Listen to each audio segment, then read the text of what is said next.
Broadway ਤੁਹਾਡੇ ਵਿਦੇਸ਼ ਜਾਣ ਦੇ ਸੁਪਨਿਆਂ ਨੂੰ ਦੇਵੇਗਾ ਹਕੀਕਤ ਦੀ ਉਡਾਨ। नमस्कार दोस्तों, मैं मर्शीद ब्रॉडवे इमिग्रेशन सर्विसेज से लगातार कोशिश इस चैनल के ज़रिए ऑस्ट्रेलिया स्टडी वीज़ा को लेके हर लेटेस्ट इम्पॉर्टेंट इन्फॉर्मेशन आपके साथ टाइम टू टाइम शेयर करते हैं। सो ऑस्ट्रेलिया के जो वीज़ा ट्रेंड्स हैं वो इस समय कैसे हैं, बिकॉज जो जून है, जो जुलाई के रिज़ल्ट्स हैं, डेफिनेटली इन पे ऊपर बादल तो हैं काले काले, तो डेफिनेटली जो रिज़ल्ट्स हैं उनको बहुत ज़्यादा ज़बरदस्त नहीं कह सकते। बट मोस्टली ये चीज़ देखने को एक मिल रही है इसमें गुड चीज़ कि जो स्ट्रॉन्ग प्रोफाइल्स हैं, स्ट्रॉन्ग प्रोफाइल्स हम किसे कहेंगे? एक नंबर वन कि उन स्टूडेंट्स के पास है स्टेम कोर्सेज, मतलब वो एक स्किल्ड कोर्स के लिए जा रहे हैं। मतलब फॉर एग्जांपल ग्रेजुएशन कोई मेडिकल में कर रहा है, कोई फार्मा में कर रहा है, कोई इंजीनियरिंग में कर रहा है, कोई आईटी में कर रहा है, तो ये एक गुड साइन हो गया कि यूनिवर्सिटी में आपका केस है और प्लस वो एक स्किल्ड ऑक्यूपेशन के अंदर है। Second important thing is your academics are very very strong. So जिन बच्चों के एकेडमिक स्ट्रॉन्ग हैं, कोर्स सही है और इंग्लिश के स्कोर स्ट्रॉन्ग हैं, वो बच्चे तो रिसीव कर रहे हैं जी ऑलमोस्ट, हम कहें आज की डेट में भी तो पॉजिटिव रिजल्ट्स। तो रिस्ट्रिक्शंस जो हैं वो मोस्टली यूनिवर्सिटीज़ की तरफ से हैं। कई यूनिवर्सिटीज़ ने बच्चों को सीओई देने से मना कर दिया था। कई यूनिवर्सिटीज़ ने बच्चों को जो फाइल जो लगा रहे थे सीओई आने के बाद भी उनको विड्रॉ करने का भी उन्होंने सजेशन देने शुरू कर दिए थे। तो ये जो चीज़ें हैं मिक्स एंड मैच है।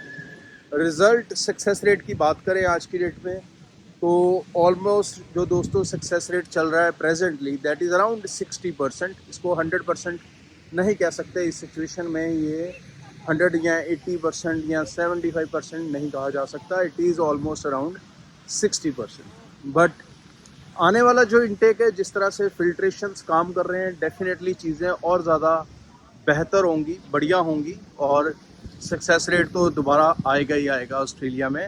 और जो रिफॉर्म्स आएंगे, नए वीज़ा पॉलिसीज़ जो आने वाले दिनों में आएंगी, that will play the major role in this.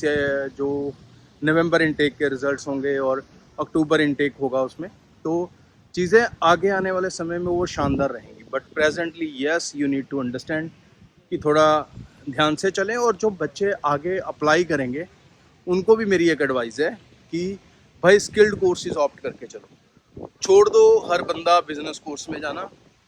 जब तक आप स्टेम स्टूडेंट नहीं बनोगे, आप किसी भी कंट्री में अच्छे से अपना फ्यूचर आने वाले समय में नहीं देख सकते, क्योंकि दुनिया बहुत रैपिडली चेंज हो रही है। और हमारा थॉट प्रोसेस वही 20 साल पुराना है कि हम यहाँ से वीज़ा ले लें, उस कंट्री में चले जाएं, उधर जाके ट्रक चलाएंगे, उधर जाके टैक्सी चलाएंगे। नॉर्थ इंडिया स्टूडेंट को इस साइकोलॉजी से बाहर आना पड़ेगा, चाहते हुए ना चाहते हुए, जैसे मर्जी। और स्टेम स्टूडेंट क्या है, ध्यान से सुन लो, इंटरनेट पे गूगल करो, उसके अकॉर्डिंग अपनी कोर्स सिलेक्शंस करो। So STEM students are student who are related to S for science, T for technology, E for engineering and M for mathematics। Mathematics के मेरा भाव है कि उसमें बहुत सारी चीज़ें आती हैं, उसमें बिजनेस भी आता है, उसमें अकाउंटेंसी भी आती है और उसमें और भी कई ऐसी फील्ड्स हैं, मार्केटिंग की, डिजिटल मार्केटिंग की, ये सब चीज़ों के लिए इट्स वेरी इंपॉर्टेंट। M से मैनेजमेंट भी ले सकते हो किसी हद तक, बट अगर अच्छा फ्यूचर देखते हो, सेटलमेंट देखना चाहते हो, तो भाई मैनेजमेंट मेरे ख्याल से अब अवॉइड कर देना चाहिए।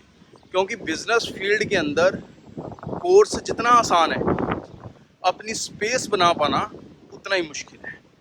क्योंकि बिज़नेस के अंदर चीज़ें डिग्रियों से कम कॉमन सेंस से ज़्यादा चलती हैं। तो अगर आपने कोई BA मैनेजमेंट कर ली, BSc मैनेजमेंट कर ली, बिज़नेस एडमिनिस्ट्रेशन कर लिया, तो वो आपको कोई स्किल नहीं देता।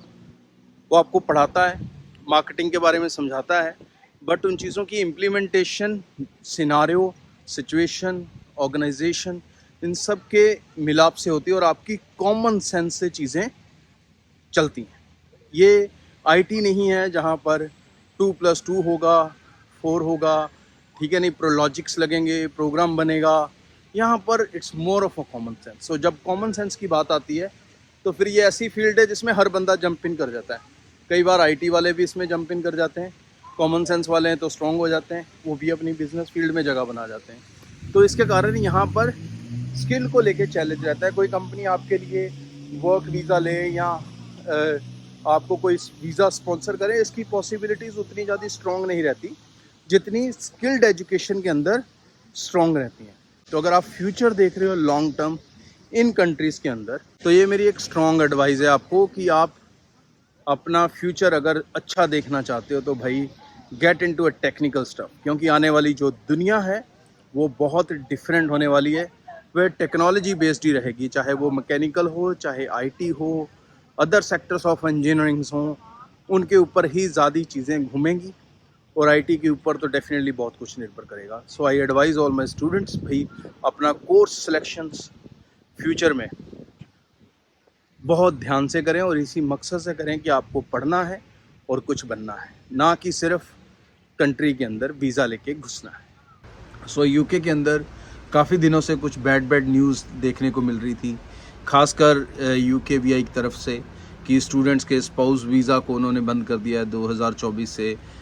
ILR को बढ़ाकर 8 साल का किया जा सकता है, या ऐसी कुछ और रिस्ट्रिक्शंस जो यूके के अपने मिनिस्टर हैं, सेक्रेटरी हैं, वो चाहती हैं कि रिस्ट्रिक्शंस डाली जाए। बट अब इसके अगेंस्ट एजुकेशन मिनिस्ट्री यूके की खड़ी हो गई है। ये एजुकेशन मिनिस्ट्री ने बहुत स्ट्रॉन्ग मैसेज यूके को दिया है, यूके वीआई को दिया है, एम्बेसी को दिया है, फॉरेन मिनिस्ट्री को दिया है कि अगर आप इस तरह के रिस्ट्रिक्शंस स्टूडेंट पे ज़्यादा डालेंगे तो ये आने वाले दिनों में बहुत नुकसान करेगा यूके की जो इमेज अराउंड द वर्ल्ड है एजुकेशन सेक्टर को लेके, कि एजुकेशन में सबसे बेस्ट कंट्री यूके, इस पे अफेक्ट पड़ेगा। और साथ के साथ ये भी अफेक्ट पड़ेंगे कि यूनिवर्सिटीज़ की जो income more than 20% international student से है वो भी अफेक्ट होगी, और जिसका वज़न टैक्स पेयर पे आएगा, और कहीं ना कहीं जो लोकल स्टूडेंट है उनकी भी फ़ी राइज जो है वो उनको करनी पड़ सकती है। सो आई होप सो ये जो एजुकेशन मिनिस्ट्री खड़ी हुई है वो कहीं ना कहीं एक तरह से स्टूडेंट्स के फेवर में रोल प्ले करेगी, इंटरनेशनल स्टूडेंट्स के फेवर में रोल प्ले करेगी, और जो रिस्ट्रिक्शंस लगातार बढ़ने की बात चल रही है वो कहीं ना कहीं थमेंगी, कहीं ना कहीं रुकेंगी, या कहीं ना कहीं कम होगी। तो आने वाला जो समय होगा यूके में वो इतना बुरा नहीं होने वाला है। स्पाउस को लेके जो रिस्ट्रिक्शन है वो डेफिनेटली अप्लाई हो चुकी है कि जनवरी से स्पाउस नहीं जाएगा। सो अगर किसी ने स्टूडेंट ने एज ए स्पाउस अप्लाई करना है तो भाई ये सितंबर intake it's very important for you, और इस इनटेक को बिल्कुल मिस ना करें। ब्रॉडवे के साथ अप्लाई करते हैं तो आप सारे पैसे दे सकते हैं वीज़ा लगने के बाद। हमारे ऑफिस पूरे नॉर्थ इंडिया में, एज यू नो, गुजरात में, दिल्ली में, हरियाणा में, पंजाब में, देन जम्मू में, और कहीं और से भी हैं, तो आप निश्चिंत होकर ऑनलाइन अप्लाई कर सकते हैं। लेकिन सबसे ज़रूरी इस चैनल को सब्सक्राइब करके रखें ताकि आप कोई भी latest important information study visa से कनेक्टेड मिस ना करें। आज के लिए इतना, थैंक यू। ब्रॉडवे ਤੁਹਾਡੇ ਵਿਦੇਸ਼ ਜਾਣ ਦੇ ਸੁਪਨਿਆਂ ਨੂੰ ਦੇਵੇਗਾ ਹਕੀਕਤ ਦੀ ਉਡਾਨ।